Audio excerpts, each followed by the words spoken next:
পড়েছি আমরা এই বন্ধের রাজনীতির বিরুদ্ধে, এই কর্মনাশা সর্বনাশা ধর্মনাশা বন্ধের বিরুদ্ধে।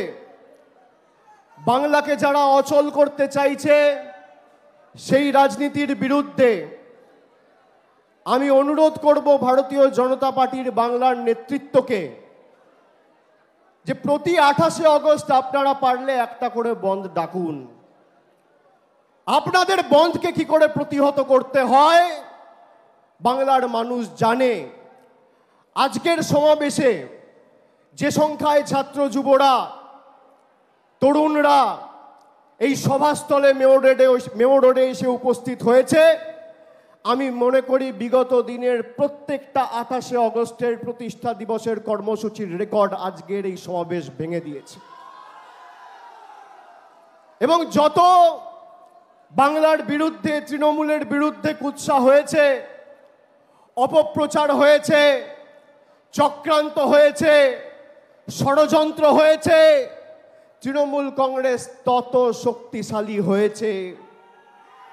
আমরা বিশুদ্ধ লোহার মতো সেই লোহাকে যত আঘাত করেছে, যত তাতিয়েছে, যত পুড়িয়েছে, যত প্রহার করেছে, সেই লোহা তত শক্তিশালী হয়েছে। একটা দুর্ভাগ্যজনক ঘটনাকে কেন্দ্র করে যেখানে সারা ভারতবর্ষের মানুষ আজকে বিচার চাইছে, সেই ঘটনাকে কেন্দ্র করে আজকে যারা রাজনীতি করছে, যারা লাশের নোংরা রাজনীতিতে নিজেদের লিপ্ত করেছে, বাংলার মানুষের কাছে তাদের মুখোশ খুলে প্রকৃত চেহারাটা উন্মোচিত হয়েছে। যারা সন্দেশখালি করে মহিলাদের মান সম্মান সম্ভ্রম 2000 টাকার বিনিময়ে নিজেদের স্বার্থ চরিতার্থ করতে দিল্লির বুকে বিক্রি করেছে, তাদের নারী সুরক্ষা নিয়ে কথা বলার অধিকার নেই।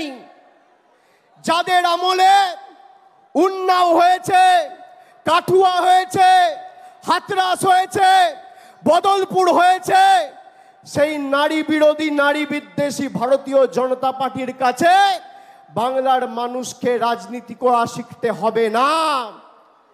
যারা মুখ্যমন্ত্রী মমতা বন্দ্যোপাধ্যায়ের পদত্যাগ দাবি করছে, আমি আপনাদের বলছি গত 10 বছরে একটা তথ্য আপনাদের দিই। গত 10 বছরে সবথেকে বেশি মহিলাদের বিরুদ্ধে ক্রাইম অর্থাৎ মহিলাদের বিরুদ্ধে অত্যাচার অন্যায়ের ঘটনা সবথেকে বেশি কোনো রাজ্যে যদি ঘটে থাকে, এনসিআরবির তথ্য অনুযায়ী সে রাজ্যের নাম হচ্ছে উত্তরপ্রদেশ। 2 নম্বর জায়গায় মধ্যপ্রদেশ, 3 নম্বর জায়গায় রাজস্থান, 4 নম্বর জায়গায় মহারাষ্ট্র। মহিলাদের বিরুদ্ধে শ্লীলতাহানি, ধর্ষণ, অন্যায়, অত্যাচারে উত্তরপ্রদেশে গত 10 বছরে 41,733টা ঘটনা ঘটেছে। মধ্যপ্রদেশে 36,144টা ঘটনা ঘটেছে। রাজস্থানে প্রায় 28,000 ঘটনা ঘটেছে। মহারাষ্ট্রে 25,000 ঘটনা ঘটেছে। উত্তরপ্রদেশের মুখ্যমন্ত্রী